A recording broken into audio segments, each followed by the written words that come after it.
Hello everyone, स्वागत है आप सभी का। तो यूजी मैक 2024 का सिक्योरिटी अमाउंट रिफंड का एप्लीकेशन फॉर्म फिलअप होना स्टार्ट हो गया है। यहाँ पे आप देख रहे हैं ऑनलाइन एप्लीकेशन फॉर्म के सेक्शन में online application portal for security deposit refund claim. अब ये फॉर्म किन किन स्टूडेंट्स को फिलअप करना है, कैसे फिलअप करना है, लास्ट डेट कब है, ये डिटेल में बात करेंगे। उससे पहले आप देख लीजिए, अगर आप लेटेस्ट अपडेट के सेक्शन में आइएगा तो यहाँ पे आपको दिखेगा notice for refund of security amount. ठीक है, ये नोटिस आपको कल ही आ गया था। इस नोटिस को मैं सिंपली आपको बता दे रहा हूँ, इस नोटिस में क्या क्या है। पहला तो बीसीसी ने दो लिस्ट जारी किया है। एक ये लिस्ट हो गया जिन बच्चों का सिक्योरिटी अमाउंट रिफंड नहीं हुआ, और दूसरा ये लिस्ट आपको डाउनलोड सेक्शन में दिखेगा जितने भी बच्चों का सिक्योरिटी अमाउंट रिफंड हो गया उनका ये लिस्ट है। ठीक है, तो दो लिस्ट जारी कर दिया है बीसीसी ने। अब आप लोगों को करना क्या है, जितने बच्चों का सिक्योरिटी अमाउंट नहीं आया है, अब नहीं आया है तो अगर आपको इस लिस्ट में नाम है तो उसके लिए क्या करना है। सबसे पहले जिन बच्चों का सिक्योरिटी अमाउंट नहीं आया है और आपको इस लिस्ट में नाम है, ठीक है, इस लिस्ट में अगर नाम है और सिक्योरिटी अमाउंट नहीं आया है तो कुछ नहीं करना है आपको।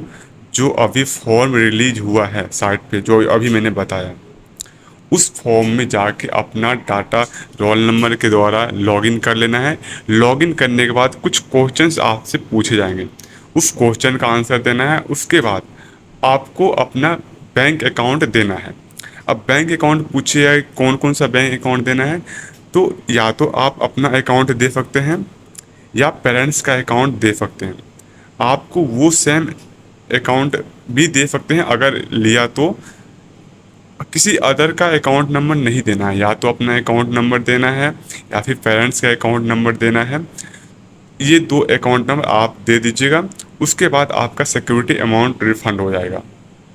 अब काफ़ी स्टूडेंट ऐसे होंगे जिनका सिक्योरिटी अमाउंट रिफंड नहीं आया है बट उनका इस लिस्ट में नाम नहीं है। ये लिस्ट उन स्टूडेंट का है जिसका सिक्योरिटी अमाउंट किसी भी रीजन से नहीं आया है।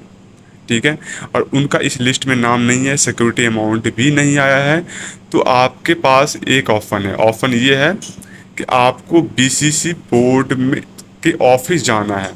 ठीक है, पटना जाना है। पटना आपको जाना है, वहाँ पे क्या क्या लेके जाना है आपको।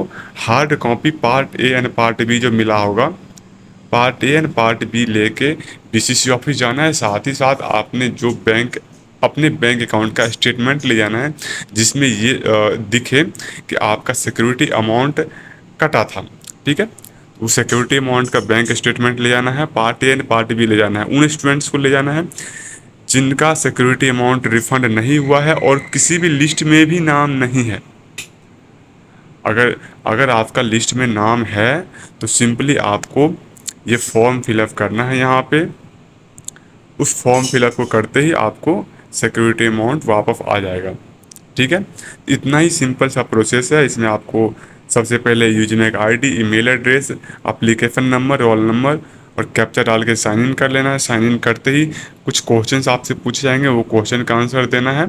उसके बाद आपको अपना या पेरेंट्स का अकाउंट डिटेल दे देना है और आपका सिक्योरिटी अमाउंट फिर रिफंड हो जाएगा। और ये इसका लास्ट डेट आपको 11 है। ठीक है, लास्ट डेट 11 है। आपको लास्ट डेट का वेट नहीं करना है, उससे पहले आपको फॉर्म फिलअप कर लेना है।